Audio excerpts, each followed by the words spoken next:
We now present our next case, The People against Mr. Enter. He has been accused of being nothing more than a hater against modern SpongeBob for repeatedly riffing on what he considers terrible episodes of the show, and never relenting on such things. Now please all rise for the Honorable Judge Service.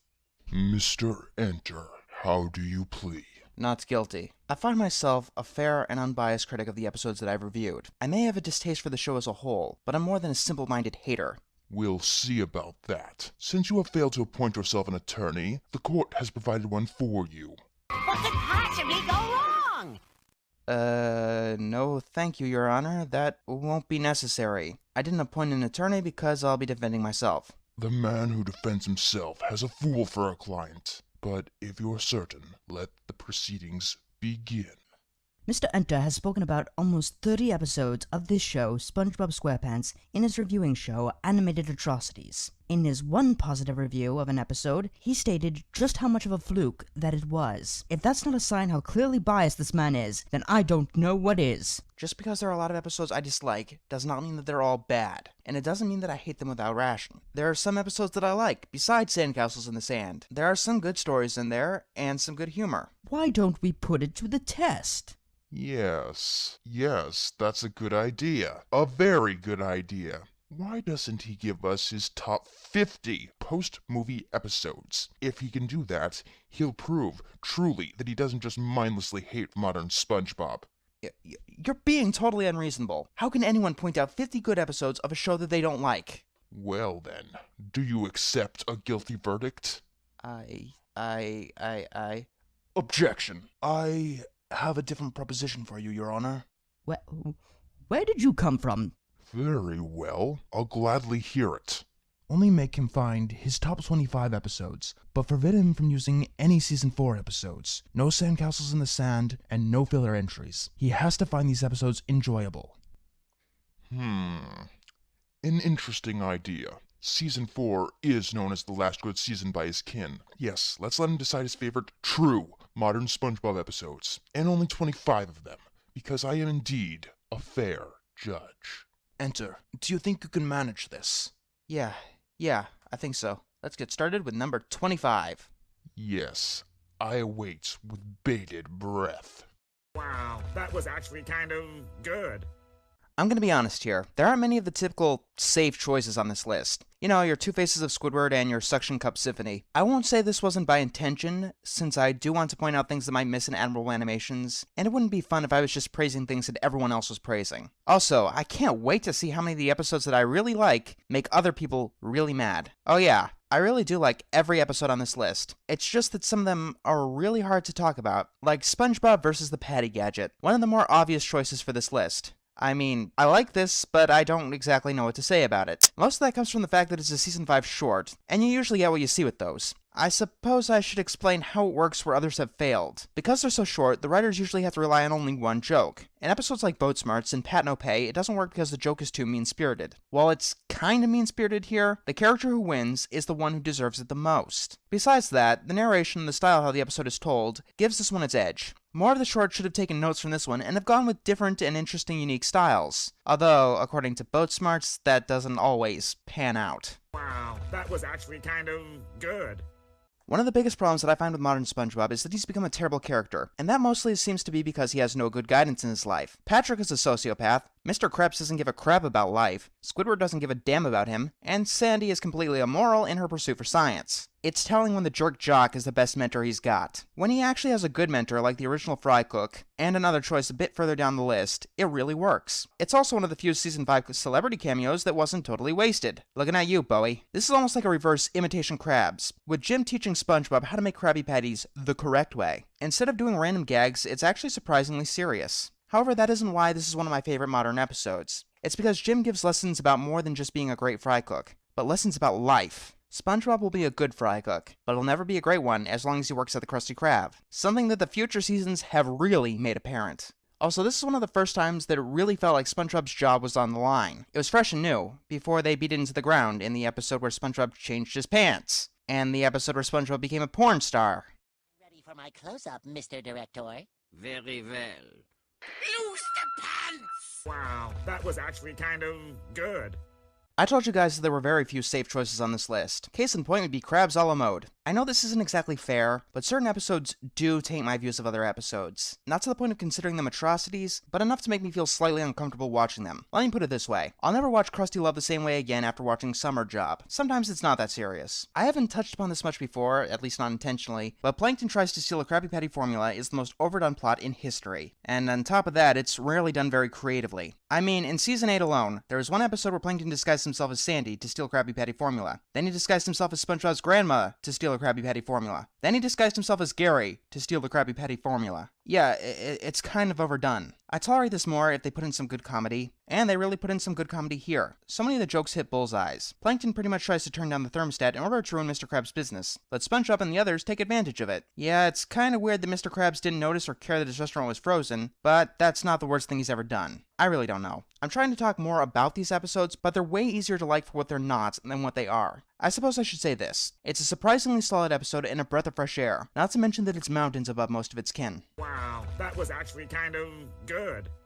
No, not all of my choices are from Season 5. I've actually got selections from each season after Season 4, and no, that wasn't intentional either. This episode is weird, I'll admit that right now. The main plot is that Patrick and SpongeBob end up in a prison and they think that it's a summer camp. I mean, plenty of very stupid episodes have pretty much this exact same setup, but I think it really works here. For resisting the warden's orders, they're frequently put into punishment, but it doesn't affect them at all. And you know what? It works because they actually don't deserve the punishment. But their ignorance isn't hurting anyone, and you don't want them to be punished, and this allows the comedy to shine through. Speaking of which, I love this warden character. It's like they took the drill sergeant from Mrs. Puff You're Fired and upped him up to 11. I just love it when these tough guy types end up finding that what they're doing is totally ineffective. His reactions are completely hilarious. But my favorite part of the episode has to be that weird play thing at the end. And the warden definitely agrees with me on that. Wow, that was actually kind of good. See, I told you they weren't all from Season 5. Here's one from Season 8, which is actually my least favorite season. Treats feels a lot like an apology letter for episodes like A Pal from Gary and Frozen Face Off. On a tangent, why do people seem confused that I hate that episode? I mean, the entire cast is using Gary, a house cat, as a sled dog, but I digress. In this episode, SpongeBob tries buying Gary a new type of snail treat. He loves them so much that of course they run out fairly quickly. Then the rest of the episode shows that SpongeBob would literally go to the ends of the earth in order to find Gary some snail food. This episode isn't perfect by any means. Gary is constantly meowing, but it isn't anywhere near as annoying as, say, SpongeBob's laughter in an episode like Funny Pants. The ending is alright. I could see people either really liking it or really hating it. To spoil it, all SpongeBob has to do is directly say no, and Gary stops meowing. SpongeBob was kinda doing that throughout the episode, and he kinda wasn't. What allows me to look past that is being able to directly say no is a pretty good lesson. Sometimes people just won't fucking leave you alone until you do. It is a very relatable message. Wow, that was actually kind of good. We all know that a boating school episode can't end with SpongeBob earning his license. That's been established repeatedly throughout the series, and usually comes off as insulting in episodes like Nautical Novice or Bumper to Bumper, where SpongeBob has no good reason to abandon his new way of thinking. Enter the hot shot, the proper way to do a boating school episode. In this episode, a new student comes to school. He's the son of a famous race car driver, and obviously he's great at driving. He's so good that his techniques rub off on SpongeBob, and it actually seems like SpongeBob will pass. However, the race car's son actually turns out to be a bad influence when he gets SpongeBob to drive without a license, and eventually enter a street race. SpongeBob realizes this is bad and completely abandons the new way of thinking. If more modern boating school episodes were like this, instead of Bumper to Bumper or, God forbid, Demolition Doofus, I wouldn't really groan every time I needed to watch one. Wow, that was actually kind of good.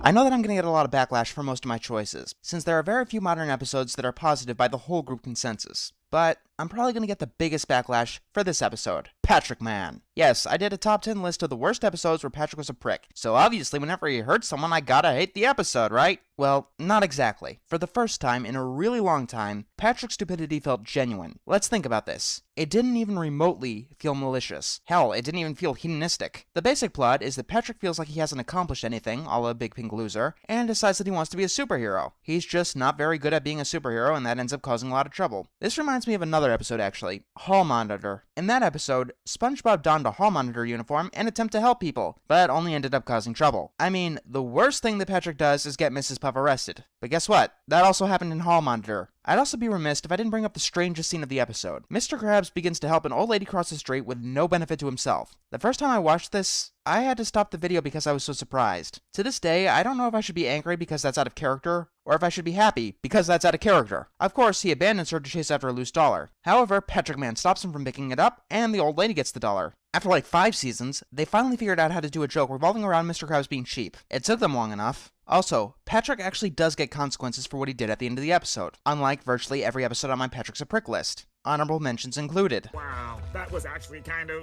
good.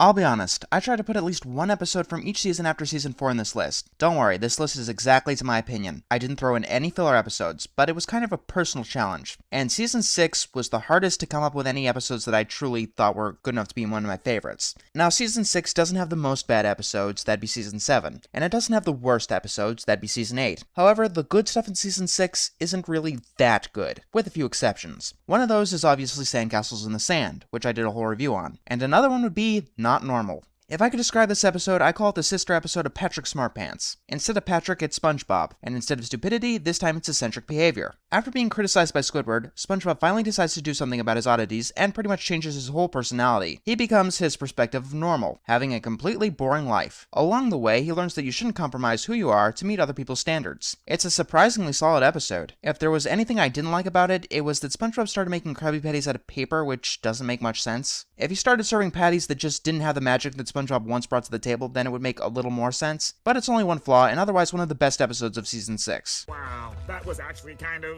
good. I don't think that I'm going to break anyone's heart when I say that the majority of SpongeBob specials kinda suck. That's not even a modern SpongeBob thing either. SpongeBob has always had a problem with them. I mean, Ugg is boring, The Sponge Who Could Fly is just, well, probably the inception of the Bikini Bottomites being assholes, and Party Pooper Pants, well, that's a whole separate review. Sure, once in a while you get episodes like Christmas Who or Dunces and Dragons, but the majority of the time you get things like Who Bob What Pants. But when they get it right, man do they get it right. Hello Bikini Bottom is one of the best post-season 4 specials because, for one, it feels the most complete. A large problem with the SpongeBob specials is that the plot isn't even large enough to fill an 11-minute episode, even with TV movies like Truth or Square. But the problem here is non-existent. The plot is constantly on the move. It always knows where it's going. The other large problem plaguing most modern specials is that Plankton way too often hijacks the plot, most notably in SpongeBob's Last Stand, where he turns a should-be environmental message into stopping the Krusty Krab from going out of business. Sure, Plankton is in this episode, but only for a couple of jokes, and they're funny. Yeah, that's another thing that I like about this episode. The majority of the jokes are funny, but mostly it comes down to the story elements that I like the most. Mr. Krabs is still cheap as hell, but he gets punished for it. Everyone is in character and believable, even if Patrick didn't really have to be here. Also, the ending of this episode is how you do those half-ended episodes correctly. SpongeBob and Squidward start playing a song together, and it gets the crowd to cheer on. However, it's a meteor shower that made them cheer. But here's the main difference. SpongeBob and Squidward think that they did this, and it just ends off with a good feeling. Not to mention, best post-movie song. Yes, better than Gary Come Home. A side note, did you know that this is Aaron Springer's last episode before he moved on to Gravity Falls? Seems like he wanted to leave on a high note. Wow, that was actually kind of good. In this episode, a food critic comes in and says that SpongeBob is the best thing about the Krusty Krab. Mr. Krabs takes this to heart and starts merchandising the hell out of SpongeBob. This leads to the detriment of everything else, including the food that they serve to the customers, what people originally went to the Krusty Krab for. Holy shit, it's a metaphor for Nickelodeon! Wow, that was actually kind of good. It's kinda hard to talk about this one. It's just another very solid episode. The jokes revolving around Patrick and SpongeBob being spies are completely hilarious, and it gets every piece of the homage down correctly. I don't know if the ending is really clever or really stupid, but either way, it's pretty funny. Although having 2 Patricks running around is kinda horrifying. Wow, that was actually kind of good. Holy shit, they did it. After 5 seasons, they finally did it. What am I talking about? They actually did an episode revolving around Mr. Krabs being cheap correctly. Let me repeat that. They actually did an episode revolving around Mr. Krabs being cheap correctly. This automatically makes Season 9 an improvement. Yeah, I've been a little too harsh on Season 9. I mean, SpongeBob You're Fired, Little Yellow Book, and Squid Baby still line up with some of the worst of the series. But besides that, most of the episodes are getting back to the swing of things. Sure, there's a ripoff here and there, like Squirrel Record, but the other bad episodes aren't even that bad. But this episode specifically. First of all, Mr. Krabs' greed harms no one. Secondly, they have the Bikini Bottom Bank play the straight man to his greed. For example, when he starts talking about how much he wants the bank's money to come home with him, they flat out call the cops. He eventually gets locked in the bank and starts to go crazy. Unlike the episode Bubble Troubles, his insanity is played completely for comedy and not seriously. There are also some really nice break-in gags that they decide to do. But Mr. Krabs is really the star of the show here, which is crazy, considering that it's Mr. Krabs we're talking about. Wow, that was actually kind of good. You know who I don't think has been in a bad episode yet? The Flying Dutchman. I don't know. It seems like when the writers purposely use horror elements, they get it right. Take The Curse of Bikini Bottom. In it, SpongeBob and Patrick end up accidentally cutting off the Flying Dutchman's beard, and he turns them into ghosts. Not only is the plot solid, but almost every joke hits its mark. Yeah, you see why this list took a while? I mean, it's hard for me to say anything but the gags working and it being a really solid episode. Let me put it this way. It's easier to explain what's wrong with a broken machine than explaining why a machine is working correctly. I could point out most of the gags, like this one. Please, Mr. Dutchman, we can't take it! Constantly moaning and groaning! Invisible to the world! Living without a soul! It's miserable! How could anyone live like this?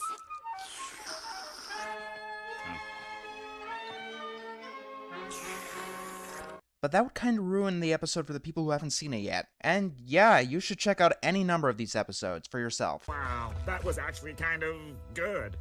Now this is an interesting episode, and all my good feelings about this episode pretty much come from catharsis. In it, after Squidward feels pushed around from working at the Krusty Krab, he leaves and starts working at the Chum Bucket. Apparently, he has a secret recipe that's able to make chum taste delicious. Squidward and Plankton make an amazing team up, and it really puts Krabs on the ropes. Now, there are episodes that come up like Gone, where if you hate the character that the torment is being targeted at, you'll probably get a lot of enjoyment out of it. However, in most of those other episodes, the characters have done absolutely nothing to deserve their torment. In this episode, Mr. Krabs screws up and gets the proper punishment for it. It's that one little thing that helps an episode become one of my favorites. Wow, that was actually kind of good.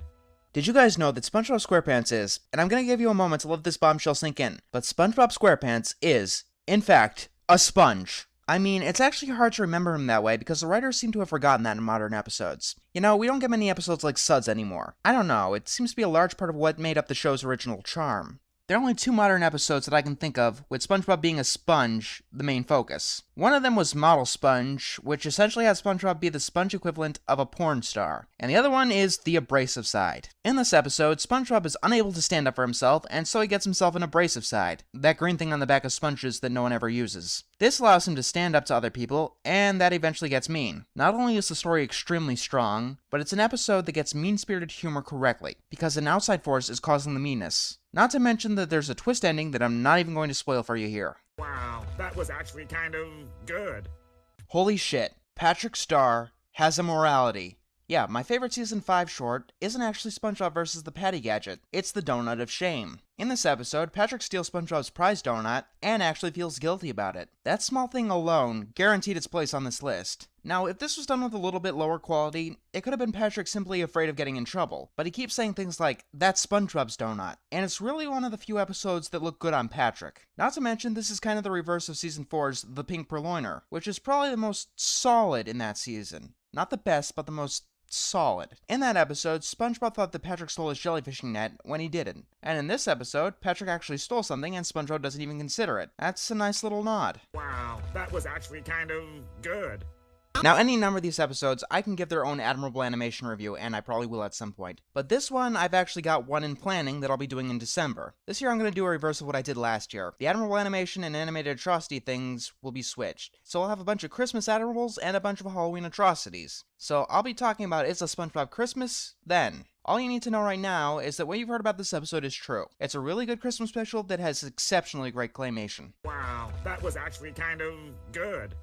Hey, SpongeBob SquarePants did cringe comedy correctly. It's a bloody miracle. One thing that SpongeBob tries and fails to do frequently is cringe comedy. You know the episodes. The Splinter, Fungus Among Us, Slide Whistle Stooges, you know their kin. Here, however, the thing that causes the cringe is downright hilarious. I think Patrick's song is terribly funny. Not to mention that it's a much higher quality than most modern music. Now that's a cheap shot. But the basic point is that the characters are more in pain than the audience. That's how you do it. I don't know why that's so hard for so many writers to wrap their head around. And yeah, it's a little bit of a Patrick's a Prick episode, and that's what kind of holds it back, but there's way more good here than bad. And all of the jokes surrounding the song work. What more can I say? Wow, that was actually kind of good.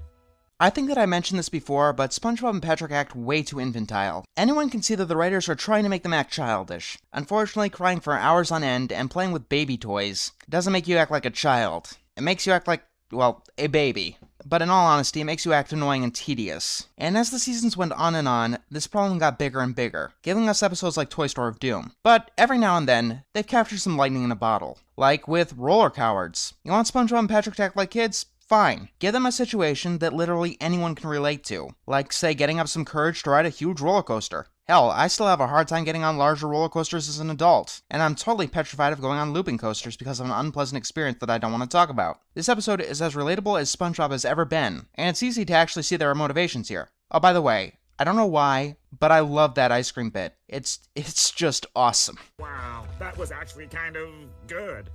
This is a Mermaid Man and Barnacle Boy episode. No, it's not an episode starring them. It's an episode from the show within a show about the two superheroes back in their prime, and it gets the parody of it perfectly. I have only one question. Two, actually. Why haven't they done this before, and why haven't they done it since? The fighting is awesome, the jokes are awesome, and it builds upon what previous episodes have established. That's all I really have to say. It's an actual Mermaid Man and Barnacle Boy episode. Do it again at some point. Wow, that was actually kind of good. Alright, you all saw this one coming. Plankton's pet is what many people point to as proof that Season 9 is an improvement over previous seasons. And I do think this episode alone is definitely worth considering. But let's talk about it and why it's so great. Well, let me put it like this. It defies everything wrong with bad SpongeBob episodes. No, really. It starts at the Krusty Krab and has the audacity to not turn out to be horrible. But beyond that, it managed to do what could be some extremely disturbing jokes correctly by letting the audience know what's going on. We know that Mr. Krabs isn't tearing apart a baby. We've seen that it's really Plankton trying to steal the Krabby Patty formula. It's definitely an improvement on that joke from Karate Star. Now let's talk about Plankton's pet, Spot, not the episode. His loyalty to Plankton is incredibly inspiring. And you know what? It helps shoot the status quo in the face. The episode doesn't end with Spot evaporating or something. It ends with him defending Plankton and still Plankton's pet. Yeah, you see guys, no matter what, the next episode will be back to the status quo. You don't need to have an incredibly insulting ending like in Plankton's Regular or Nautical Novice. One more thing before I move on though. Is Patrick being in the animal shelter why he was able to win Best Animal Sidekick in the Kids' Choice Awards? Because otherwise that makes absolutely no sense. Wow, that was actually kind of good. You know, I didn't know whether or not I can include this episode because, well, it feels a lot like a pre-movie episode. Actually, to be honest, I used to think that it was a pre-movie episode. Hell, it's as good as a pre-movie episode, and my second favorite SpongeBob special, second only to Dunces and Dragons. It's extremely genuine, and doesn't just paint Mr. Krabs as the good guy and Plankton as the bad guy. In fact, no one is really the bad guy. So if I do have all these good things to say about this episode, why isn't it any higher? Well, I don't know if this is particularly fair or not, but it is legitimately hard to watch this episode after so many episodes like One Course Meal or Plankton's Regular. Wow, that was actually kind of good.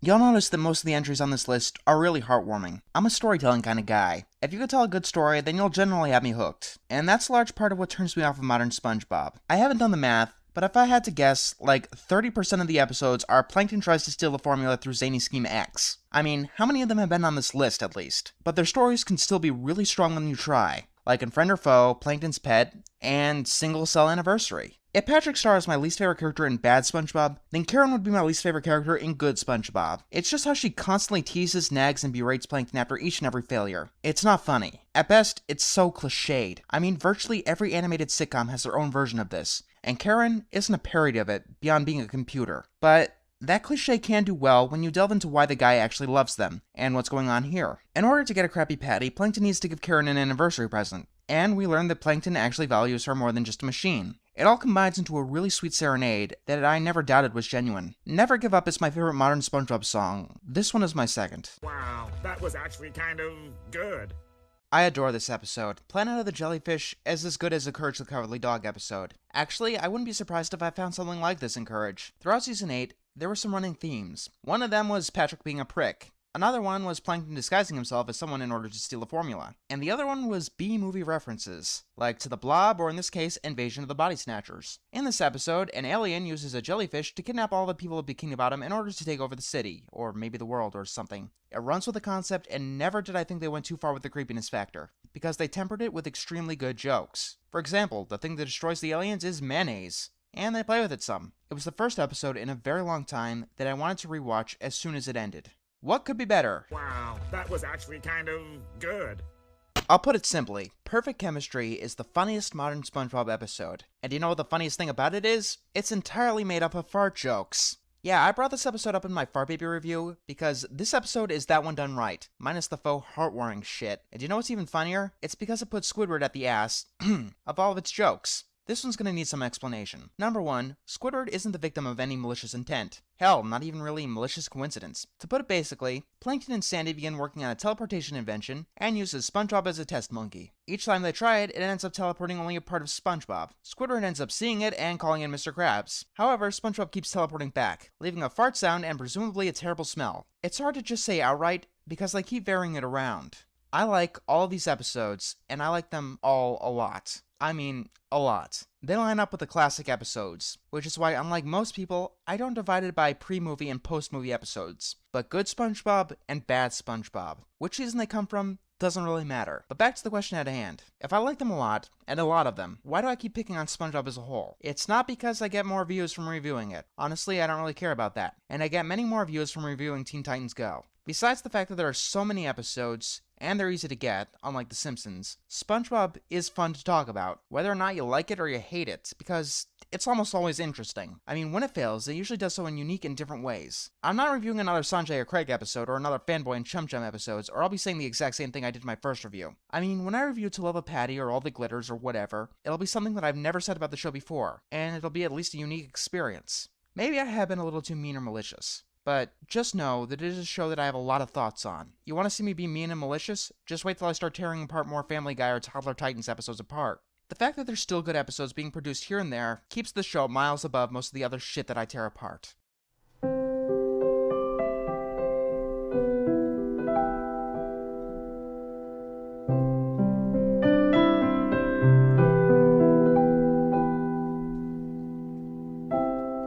Short steps, deep breath, everything is alright. Chin up, I can't step into the